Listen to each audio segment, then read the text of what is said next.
a pris largement la tête.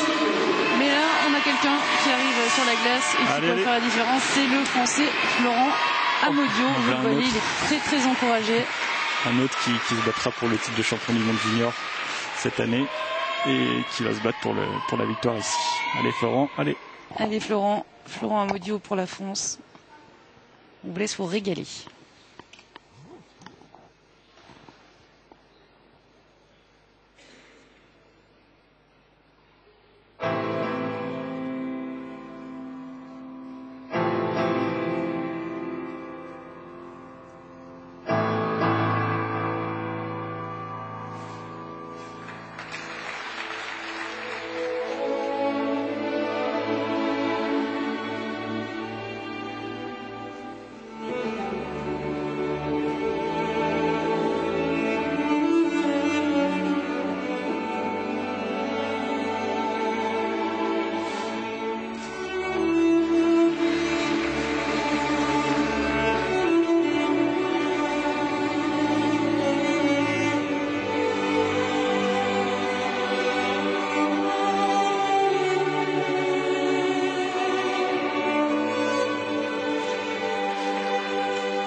C'était un très très bon programme.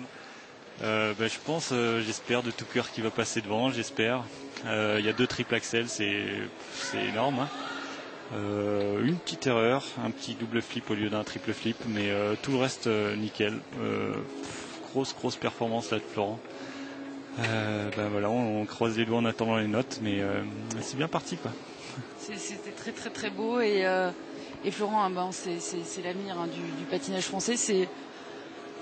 Alors vous me disiez, jamais les Français n'ont gagné au championnat du monde junior. Oui, il y a une petite malédiction là, parce que c'est vrai que le patinage français masculin est très très bon depuis de très nombreuses années avec Candeloro, Brian. Et vous, allez, dites-le, Alban. On reste en cours aussi, a fait des nombreux podiums au monde junior et on n'a jamais réussi à gagner bizarrement, alors que vraiment on a les moyens de les gagner. Yannick Coussero aussi aurait pu les gagner.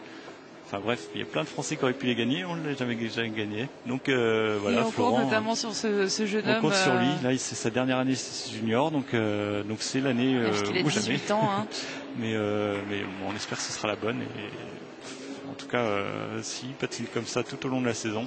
Parce que vous le disiez, il avait parfois eu du mal à résister à la pression, mais là on voit que. Mais là, sa technique est beaucoup plus posée que les années précédentes. On voit, il a fait un stage d'entraînement cette année chez Urmanov cet été.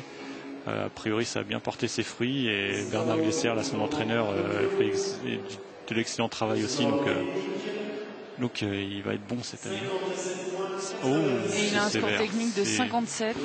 C'est étonnant. De triple axel. On voit que le triple axel n'est toujours pas récompensé à sa juste valeur. 171-69 pour Florian Amodo.